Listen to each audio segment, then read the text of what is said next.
বিসমিল্লাহির রহমানুর রহিম। আসসালামু আলাইকুম রহমতুল্লাহ বারাকাতেহ। আইয়ামে জাহিলিয়াত। মানব সমাজে যখন ইসলামী জীবন বিধান প্রতিষ্ঠিত থাকে না, তখন প্রতিষ্ঠিত থাকে ইবলিসি বিধান। সেই অবস্থায় অধিকতর শক্তিশালী কোনো মানুষ অথবা মানব গোষ্ঠী সাধারণভাবে সকল মানুষের প্রভু সেজে বসে। এইসব শক্তিধর ব্যক্তি নিজেদের ইচ্ছা, বাসনা বা খেয়াল খুশি মানুষের উপর চাপিয়ে দেয়। অচিরেই সমাজে জুলুম নির্যাতনের জাঁতাকলে নিষ্পেষিত হতে শুরু করে।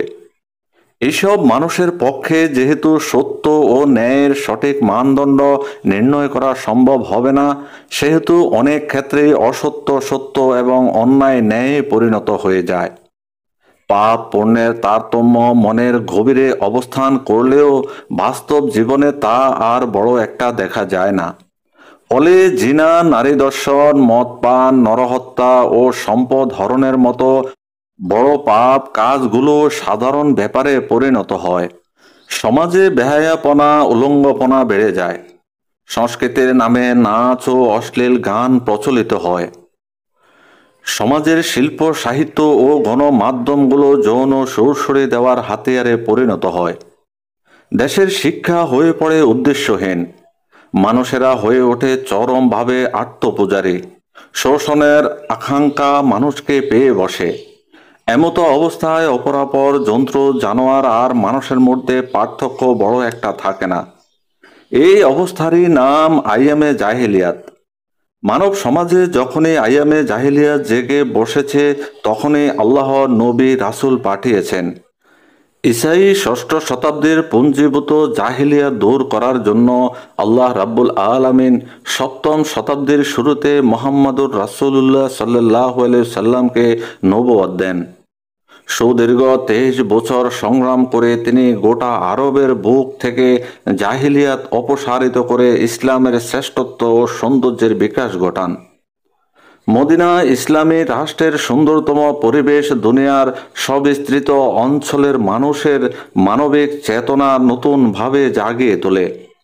অল্প সময়ের মধ্যে 3টি মহাদেশের বিশাল এলাকায় অধিবাসীগণ ইসলামী জীবন বিধান গ্রহণ করেন। এই অবস্থা দেখে সেদিন ইবলিসের চেহারা নিশ্চয়ই কালো হয়ে গিয়েছিল। ইবলিস তার চক্রান্ত চালাতে থাকে। মানুষের মনে মনে নানাবিধ সন্দেহ, সংশয়, দ্বিধা, দ্বন্দ্ব এবং খটকা সৃষ্টি করে। সে ধীরে ধীরে মানুষকে ইসলাম থেকে অনেক দূরে সরিয়ে নেয়।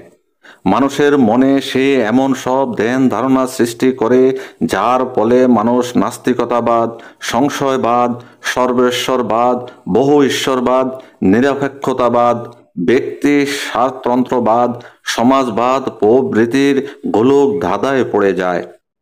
আল্লাহ প্রদত্ত জীবন বিধানের প্রতি কেউ কেউ দেখায় উদাসীনতা, কেউ বা ঘোষণা করে বিদ্রোহ।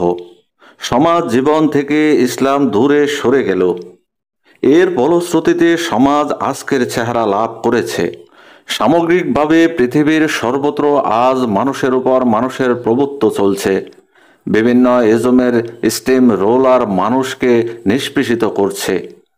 শান্তি ও স্বস্তির আজ দারুণ অভাব। মানুষের কোনো মূল্য নেই। খুন খারাপে চলছে ব্যাপকভাবে। মদের ব্যবসা জমজমাট। মাতালের অভাব নেই। অবৈধ যৌনাচার সাধারণ ব্যাপার হয়ে দাঁড়িয়েছে। যারও সন্তানের ভরে পৃথিবীর অঙ্গন কেঁপে উঠেছে। যৌনতাই আজকের সাহিত্য ও সংস্কৃতির প্রধান বিষয়। আজকের সঙ্গীতগুলোতে যৌনতারই প্রাধান্য। শিক্ষা অঙ্গনে চলছে নৈতিকতা বিবর্জিত শিক্ষার দূরত্ব। আজকের চিন্তাবিদদের অনেকে মানুষকে বাহাদুরের সন্তান প্রমাণ করতে ব্যস্ত। জোর যার মুল্লুক তার নীতি চলছে সবখানে। আধিপত্য বিস্তারের লক্ষ্যে মিনিটের মধ্যে কয়েক লক্ষ লোক ধ্বংস করার জন্য অ্যাটম বোমা ও হাইড্রোজেন বোমা সাজিয়ে রাখা হয়েছে সারি সারি। নিউট্রন বোমা তৈরির কাজ চলছে চারিদিকে। আজ অশান্তি, অস্বস্তি, অসাম্য, অনিয়ম, অনৈতিকতা, ভাঙন আর ধ্বংসযজ্ঞ। পৃথিবীতে আবার নেমে এসেছে ঘোর জাহিলিয়াত।